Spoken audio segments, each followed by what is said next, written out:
اسرائیلی وزیر اعظم نے ایک 2 منٹ کی اسپیچ کی، وہ ہم نے سوشل میڈیا پہ دیکھی، تو اس میں انہوں نے پاکستان کا 2 مرتبہ نام لیا. اگر آپ ریٹیلیٹ نہیں کریں گے تو پھر آپ اس خام خیالی میں نہ رہیں کہ آپ کا نمبر نہیں آئے گا، پھر آپ کا نمبر بھی آئے گا. کچھ لوگ ایران پہ اٹیک ہونے پہ خاموش رہیں، کچھ لوگ قطر پہ اٹیک ہونے پہ خاموش رہیں، سب کو اکٹھا ہونا پڑے گا. اور اگر نہیں کریں گے تو پھر آپ تمام عرب ممالک کا، تمام عرب ریاستوں کا. Welcome to official Sadia Afzal. آج کی پوڈ کاسٹ کے ساتھ میں ہوں آپ کی ہوسٹ رافعہ آصف. اسرائیل کا قطر پر حملے کے بعد یہ چیز واضح ہو گئی ہے کہ اب عرب ممالک اپنے آپ کو سیف فیل نہیں کر رہے، وہ انسیکیور ہو رہے ہیں. اور اسی کے ساتھ اسرائیلی پرائم منسٹر نے قطر کو دوبارہ دھمکی دی ہے حملہ کرنے کی، اور ساتھ ہی ساتھ پریزیڈنٹ ٹرمپ بھی سیکیورٹی گارنٹی دینے سے انکار کر رہے ہیں. پہلے سوال سے آغاز کرتے ہیں. قطر پر اسرائیلی فضائی حملے پر آپ امریکہ کے کردار کو کیسے دیکھتی ہیں؟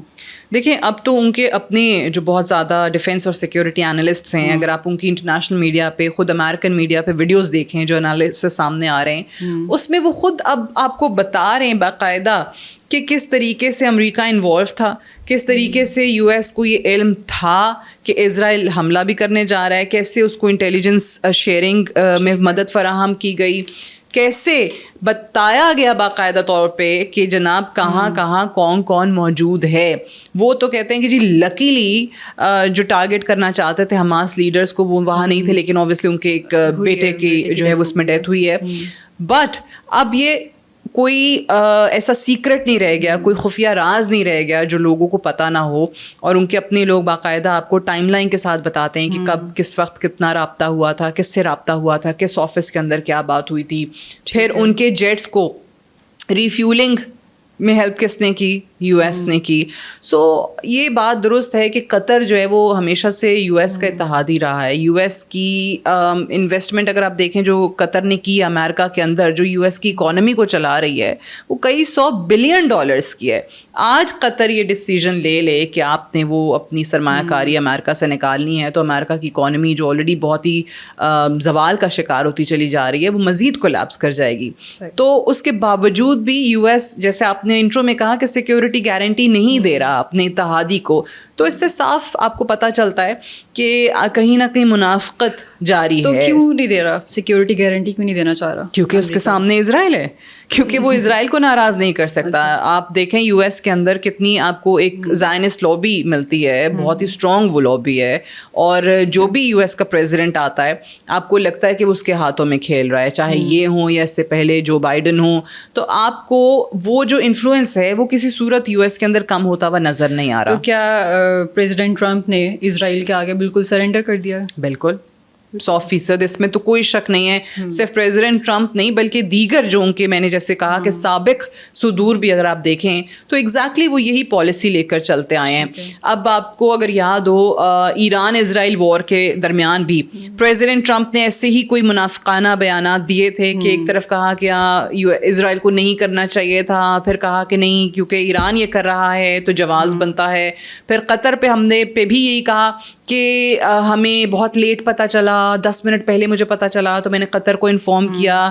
لیکن پھر یہ بھی ساتھ ساتھ کہا کہ کیونکہ ان کی حماس کی لیڈرشپ کو انہوں نے ٹارگٹ کیا تھا تو یہ جواز بھی درست ہے. سو یہ منافقت آپ کو یعنی دونوں طرف کھیلنا وکٹ کے یہ آپ کو نظر آئے گا. اور آپ کا سوال کا مختصر جواب کہ جی ہاں، یو ایس جو ہے وہ اسرائیل کے آگے بالکل سرنڈر کر چکا ہے. کیا اسرائیل اپنے گریٹر اسرائیل پلان کی طرف اب بڑھ ہے؟ 100% بڑھ رہا ہے. اور وہ جو انہوں نے دہائیوں پہلے طے کیا تھا اسی منصوبے کے تحت چلتا چلا جا رہا ہے. اب مشرق وسطیٰ میں کوئی ملک مجھے بتائیے جو بچاؤ. ان کے ایک U S retired general 4 star general ہیں ویزلی کلارک، انہوں نے ایک انکشاف کیا تھا اور انہوں نے باقاعدہ بتایا تھا کہ کیسے 9/11 کے بعد یہ پلان بنا تھا کہ ہم نے 7 ممالک کو تباہ کرنا ہے. کتنے عرصے میں؟ 5 سالوں کے اندر. اس میں سوڈان ہے، صومالیہ ہے، اس میں سیریا ہے، لیبیا ہے، لیبنان ہے. آخری ایک ملک بچا تھا ایران. ایران پہ بھی آپ نے حملہ دیکھ لیا. اب ایران کے تو یہ خدا کی طرف سے ہے کہ وہ ایران نے اسرائیل کو جو جواب دیا ہے, اسرائیل کو 4 قدم پیچھے ہٹنا پڑا ہے, بیکاز اسرائیل یا امریکہ وہ جواب کبھی بھی شاید سوچ بھی نہیں رہے تھے, گمان بھی نہیں کر رہے تھے بالکل کہ اسرائیل کے سامنے ایران اس طریقے کا جواب دے سکتا ہے. تو ایران نے اپنے جو اسٹرینتھ دکھائی ہے اس کے بعد اسرائیل پیچھے ہٹائے.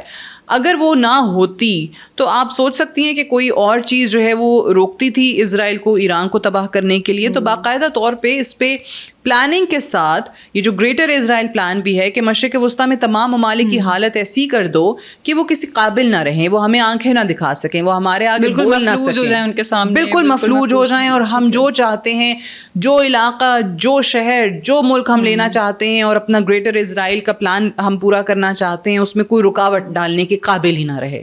تو مغربی تجزیہ کاروں کا یہ بھی کہنا ہے کہ ابھی قطر پہ حملے کے بعد یہ ایکسپیکٹ کر سکتے ہیں کہ اسرائیل اب باقی عرب ممالک پر بھی اٹیک کرے گا, حتیٰ کہ جو نیٹو ممالک ہیں ان میں سے ایک ترکی پر بھی وہ اٹیک کر سکتے ہیں. تو ایسا پاسبل ہے آپ کو لگتا ہے؟ دیکھیں قطر جو ہے نا وہ سب سے زیادہ پیسفل کنٹری تصور کیا جاتا تھا, اور ایک بات مت بھولیں کہ جو فلسطین کے حوالے سے جو نیگوشیشنز تھیں, حماس کی لیڈرشپ وہاں رہ رہی تھی, دوحہ کے اندر موجود تھی.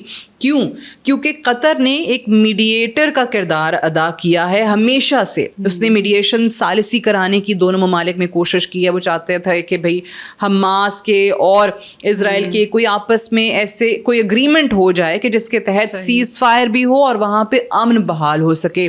آپ ایک تو یہ دیکھیے کہ قطر کا جو ثالث کا کردار تھا اس کو سبوٹاج کرنے کی کوشش کی گئی ہے کہ قطر جو ہے وہ خود ہی پیچھے ہٹ جائے کہ ہم نے حملہ کر دیا ہے تو ہم اب ثالثی کی کوششوں کا حصہ ہی نہیں بنتے ہیں. تو وہ جو پورا پیس پروسیس ایک چل رہا تھا, یا ایٹ لیسٹ اس کی طرف آپ کو ایک قدم بھی نظر آتا تھا, تو اس سے قطر کو ہٹانے کی کوشش کی گئی.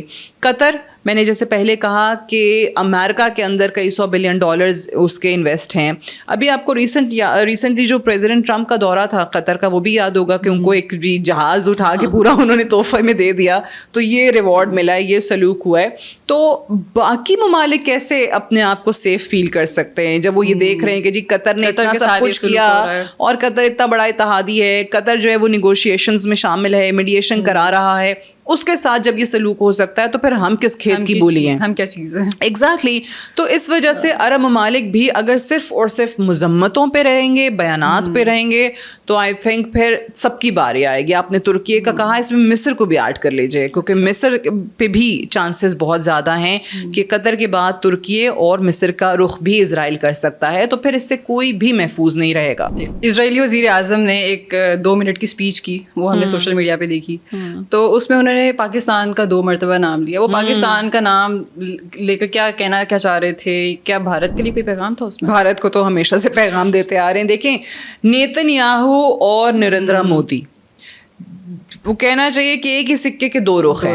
اگر آپ دیکھیں کہ جو نیتن یاہو کی اشتعال انگیزی کی, نفرت کی, مسلمانوں کو مٹا دو, جلا دو, گھرا دو, وہ والی جو پلے بک ہے نا, اسی پہ مودی عمل کر رہا ہے. تو وہ بھی وہی چیز کرتا ہے جو نیتن یاہو کرتا ہے.